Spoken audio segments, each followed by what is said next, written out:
waxa naga maqan waxa kamid ah xaquuqda naga maqan raashin lacag intaas waa naga maqan yihiin 5 sano oo joognay waana soo mareen waxyaalo badan oo silciyaala waana soo mareen oo wax naga maqan ay ko jiro lacag ay naga maqto 9 bilood ay lacag naga maqnaaday ayaan joognay waxa aan loo sabri karin oo maqnaashada haday maqan yihiin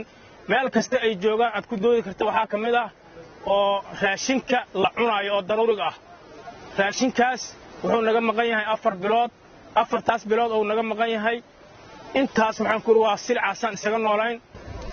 4 bilood xuquuq mishaar nooma raashin nooma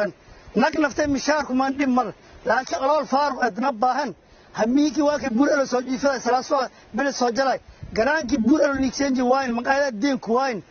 4 bilood xuquuq nooma ganta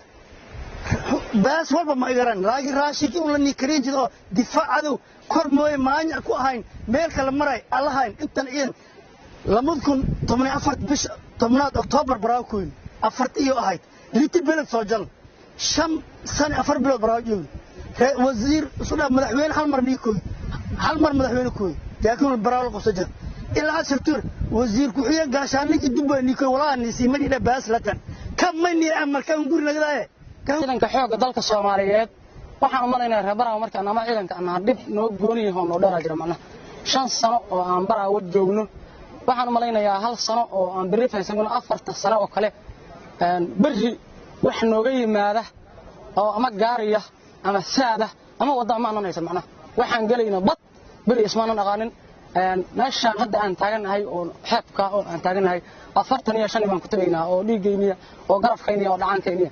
daawacoodii cid hadda wax u qabatay oo dawlad mar qaar aan dowri ku waayay qaar xibno hore ku jaban yihiin waa ayaan dawlad aan saakay macnaha waxaan isku qancinay